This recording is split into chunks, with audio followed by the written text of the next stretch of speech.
কলকাতার অন্যতম নামী বারোয়ারি টালা প্রত্যয় এবার শতবর্ষে পা দিচ্ছে। শতবর্ষে তাদের নিবেদন বীজ অঙ্গন থিমের ভাবনা এবং নামকরণ মুখ্যমন্ত্রী মমতা বন্দ্যোপাধ্যায়। রূপদান করছেন শিল্পী ভবতোষ সুতার। থিম ভাবনার বিষয়ে জানালেন পুজোর অন্যতম উদ্যোক্তা ধ্রুবজ্যোতি বসু। আমরা থিমের নামকরণের জন্য ভাবছিলাম যে আমাদের নাম কি হওয়া উচিত এবছরের আমাদের শিল্প প্রয়াসের। মাননীয় মুখ্যমন্ত্রী তার কয়েকদিন আগেই আমাদেরকে সমস্ত শুনে আমাদেরকে বলেছিলেন তোমাদের পুজোর নাম হওয়া উচিত বীজ অঙ্গন। প্রথম প্রাপ্তি একটা সব থেকে বড় যে সেই বীজ অঙ্গন নাম, যেই নামে সুসজ্জিত হয়েছে এই বছরের টালা প্রত্যয়, যা ভবতোষ সুতারের মতন শিল্পী গড়ে তুলেছেন। আর কিছুদিনের মধ্যে মানুষের এক বিরাট ধন ধান্যে ভরে মা এসেছেন ঘরে। মোস্ট ইম্পর্টেন্ট, মাননীয় মুখ্যমন্ত্রী মমতা বন্দ্যোপাধ্যায় এই বছর আমাদের জন্য একটি গান লিখে দিয়েছেন এবং সম্ভবত প্রথম মাননীয় মুখ্যমন্ত্রীর লেখা কোনো একটি গান, যেই গানটা থিমের ওপরে, ভাবনার ওপরে বিন্যাস করে লিখেছেন উনি, এবং এই গানটার নামও হচ্ছে গিয়ে বীজ অঙ্গন। যে গানটি গেয়েছেন আমাদের ভালো লাগার শিল্পী, প্রখ্যাত মানুষ, এবং আমাদের আরো একবার বলতে হয় যে নয়নের মণি ইন্দ্রনীল সেন মহাশয়। এবার প্রকাশ্যে এলো টালা প্রত্যয়ের থিম সং ধন ধান্যে ভরে মা।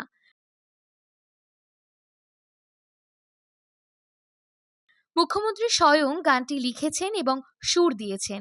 গেয়েছেন রাজ্যের মন্ত্রী গায়ক ইন্দ্রনীল সেন।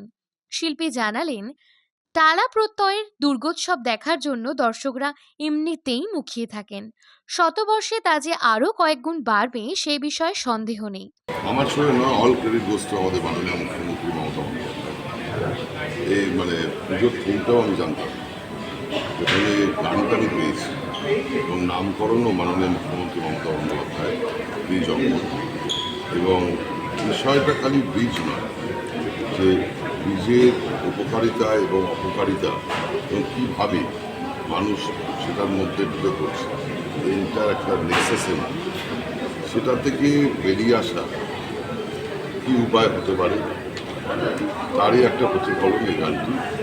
এবং এই গানটা শুনলেই মানুষ কিন্তু বুঝতে পারবে যে এই পুজোটা থিম। আর টালা প্রত্যয় মানেই একটা চমক, টালা প্রত্যয়ের দুর্গা পুজো মানেই একটা নতুনত্ব। যবে থেকেই শুনেছি এবং বিগত কয়েক বছর ধরে আমি যাই দেখি, প্রত্যেকেই এটাকে নিয়ে আলোচনা করে এবং এটাও one of the biggest talk of the town হয়ে উঠবে আশা করি। এবং গানটা অসাধারণ লিখেছেন, আমি কতটা এটাকে জাস্টিফাই করতে পেরেছি গিয়ে আমি জানি না, শ্রোতারা বলবেন। তবে আমি সবাইকে অনুরোধ করব যে এই পুজোটা আসুন শুধুমাত্র দুর্গা মণ্ডপ বা মাকে দেখার জন্য নয়, সেটা তো বটেই, আমরা সব পুজো মণ্ডপে মাকে দেখি, মায়ের দর্শন করি, বিভিন্ন ধরনের যে কাজ দেখি। এবং ভবতোষ সুতার সেও একজন প্রখ্যাত বাংলার গর্ব, দারুণ কাজ আশা করি করেছে, কারণ আমি এখন চাকরি করিনি, ইনিশিয়াল স্টেজে গেছিলাম। আমি যাবো, আমি ওয়েটিং, এটা সবার জন্য যবে থেকে ওপেন হবে আমি অবশ্যই দিয়ে দেবো। আপনারা আসুন, উপভোগ করুন এবং গানটা আপনাদের পছন্দ হলে দিয়ে দেবো নিশ্চয়। মুখ্যমন্ত্রী সবসময় বলেন তুমি তাকে উৎসাহিত করো যে কোনো মঞ্চে গান গাওয়ার জন্য, এটা তো ওনার লেখা, ওনার সুর করা। এই গানটি কি শুনেছেন বা তুমি বলেছো রেডিও গানটা? হ্যাঁ, এবং এটা শুদ্ধ আমরা শুনে দেবো।